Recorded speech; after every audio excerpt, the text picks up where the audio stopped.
અને પરિવર્તનની લહેર લાવો। જય આદિવાસી, નાયકવાડા ભાઈ, અવાજ ખોલો ભાઈ। ભાજપવાળા પણ અવાજ દબાવે છે, તમે પણ અવાજ દબાવવા લાગ્યા છો। મારા ભાજપવાળા તો અમારો અવાજ દબાવે જ છે, પણ આ નાયકવાળા પણ હવે અવાજ દબાવવા લાગ્યા છે। આજની પરિવર્તન સભામાં મિત્રો બધા બેસી જાઓ, વડીલ બેસી જાઓ, તમે બધા બેસી જાઓ। ઓ ભાઈ બધા બેસી જાઓ, જગ્યા લઈ લો, બધા ડિસ્ટર્બ થાય છે। મીડિયા વાળા સિવાય બધા જ બેસી જાઓ। બધાને બે હાથ જોડીને નમ્ર વિનંતી છે, વ્યવસ્થા જળવાય, બધાને સંભળાય એ રીતના બધા બેસી જાઓ। બધા જોરથી સૂત્રો બોલીશું ત્યાં સુધી બધા જગ્યા પર બેસી જાઓ। બધા લોકોને નમ્ર વિનંતી છે, વડીલોને, બધાને, યુવાનોને, તમામ લોકોને નમ્ર વિનંતી છે, વધારે સમય હું નથી લેવાનો। 10 મિનિટ બધા પોતપોતાની જગ્યા લઈ લો।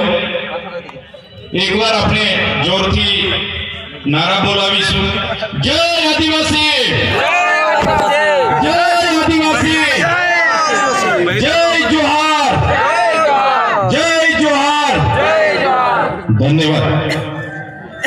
આજની કવાંટની ક્રાંતિકારી ભૂમિ પર પરિવર્તન સભામાં અહીં મારી સાથે મંચસ્થ ઉપસ્થિત છોટાઉદેપુર લોકસભાના ઇન્ચાર્જ એવા મુકેશભાઈ બારિયા, છોટાઉદેપુર જિલ્લાના આમ આદમી પાર્ટીના પ્રમુખ એવા રાધિકાબેન રાઠવા, જેમને આપણે હમણાં સાંભળ્યા એવા મારા નર્મદા જિલ્લાના આમ આદમી પાર્ટીના પ્રમુખ એવા નિરંજનભાઈ વસાવા, આજે 3000 કાર્યકરો સાથે જેઓ વિધિવત રીતે આમ આદમી પાર્ટીમાં જોડાયા છે એવા પરેશભાઈ રાઠવા, સાથે લગામીથી પધારેલા અમારા યુવાન સાથી અને યુવાન આગેવાન એવા રાજેશભાઈ રાઠવા, સાથે આપણા સૌના વડીલ ડુંગરીના માજી સરપંચ એવા ભંગિયાભાઈ રાઠવા, સાથે આપણા કવાંટ તાલુકાના આમ આદમી પાર્ટીના પ્રમુખ એવા નવસિંહભાઈ રાઠવા, સાથે જે આપણા વડીલ છે, દરેક સભાઓમાં અમે એમને આમંત્રણ આપીએ અને અમારું માન રાખીને દરેક સભામાં પોતાની હાજરી હોય એવા સરપંચ શ્રી નેમસિંહભાઈ, એમના પુત્ર અને આથા ડુંગરી પંચાયતના સરપંચ એવા આપણા રતનસિંહભાઈ રાઠવા, આજે જેઓ આપણી સાથે વિધિવત રીતે જોડાયા છે એવા આંબા ડુંગરના સરપંચ શ્રી નેવસિંહભાઈ અને મંચસ્થ તમામ વડીલો, તમામ આગેવાનો, મારી સામે બેઠેલા મારા પિતા તુલ્ય વડીલો, માતા તુલ્ય મારી માતાઓ, મારા મિત્ર સમાન મારા યુવાન સાથીઓ, કર્મચારીઓ, મીડિયાના મિત્રો, પોલીસ અધિકારીઓ, બધા જ માટે એકવાર આપણે જોરદાર તાળીઓ પાડી લઈશું। સાથીઓ,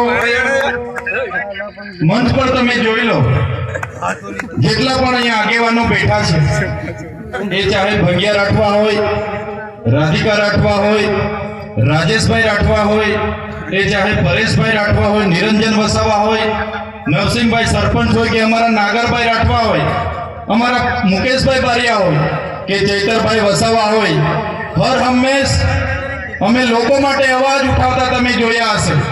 તમે મોબાઈલ ખોલતા હશો તો અમે લોકો માટે લડતા હશે, વિડીયો તમારામાં આવતા હશે, અમે લોકો માટે અવાજ બનતા હશે, એમની રજૂઆત કરતા હશે, લોકોને ન્યાય મળેની વાત કરતા હશે, એના વિડીયો તમે હર હંમેશ જોતા હશો। અને એક બાજુ ભાજપના નેતાઓ, તમે તમારા નેતાઓ તરફ જોઈ લો, એ નેતાઓ તમને ધમકાવવાનું કામ કરતા હશે, એમના વિડીયો ડરાવતા આવતા હશે, ધમકી આપતા આવતા હશે, એમના ફોન આવતા હશે, મીટર કાપી લઈશું, કેસ થશે, પોલીસ મોકલી દઈશું, પાણી નહીં મળે, ઝૂંપડું નહીં મળે, એવી વાત કરીને ડરાવે છે કે નથી ડરાવતા? ભાજપના નેતાઓ ડરાવે છે ને?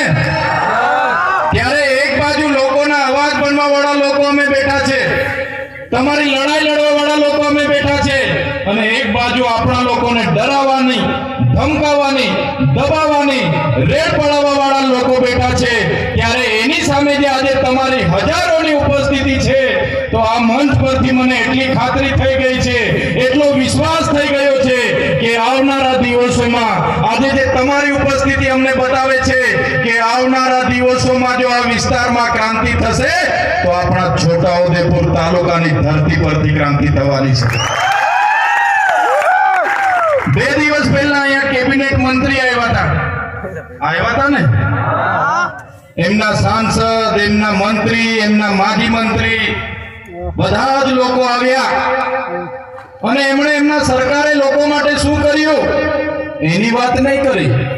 30 વર્ષના શાસનમાં શિક્ષણમાં શું કર્યું, આરોગ્ય માટે દવાખાનામાં ડોક્ટરો, સાધનો શું કર્યા, કેટલા લોકોને સિંચાઈના બોર કરી આપ્યા, કેટલા ગામોમાં રસ્તા બાકી છે, કેટલા ગામોમાં આંગણવાડી કેમ બાકી છે, શાળાઓ કેમ બનતી નથી, યુવાનોને રોજગારી કેમ મળતી નથી, મનરેગામાં બચુભાઈ ખાબડના દીકરાએ કઈ રીતના કૌભાંડ કર્યું, નળમાંથી પાણી કેમ આવતું નથી, એની એક પણ નેતાએ વાત કરી નથી. બધા જ નેતાઓએ કીધું કે બહારના લોકો અહીંયા આવે છે, અમારા લોકોને ગેરમાર્ગે દોરે છે અને જતા રહે છે. ભાઈ તમે ગેરમાર્ગે દોરાઈને અહીં આવ્યા છો? બધા ગેરમાર્ગે દોરાઈને અહીં આવ્યા છો? તો આ નેતાઓ તમે જોઈ લો ભાઈ, તમે 30 વર્ષમાં તમારી સરકારમાં શું કર્યું? કવાંટમાં કેમ તમે તુરખેડામાં આદિન સુધી રસ્તો નથી બનાવ્યો?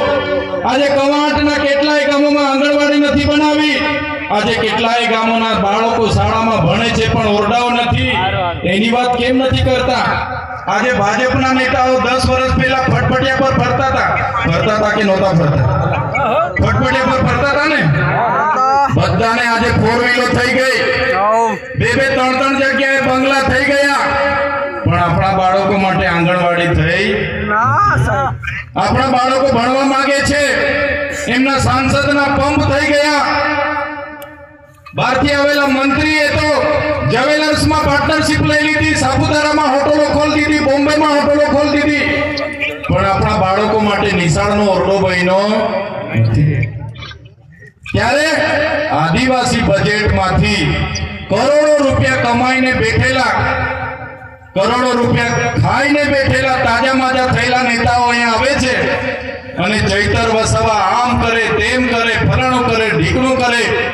અમે એમને કહેવા માંગીએ છીએ, જો તમે આથા ડુંગરનો પ્રોજેક્ટ આજે રદ કરાવી દો, લેખિતમાં અમને આપી દો, તમે કવાંટની તમામ આંગણવાડીઓ બનાવી દો, તમે 28 ગામને જે પ્રોજેક્ટ MOU NTPC સાથે થયું છે રદ કરાવી આપો, તમે આ વિસ્તારમાં રોજગાર આપી દો, તમે નર્મદાનું પાણી અહીંયા આપી દો, તમે રામી ડેમના વિસ્થાપિતોને વળતર નથી, વળતર આપી દો, તમે હાપેશ્વરમાંથી અમારા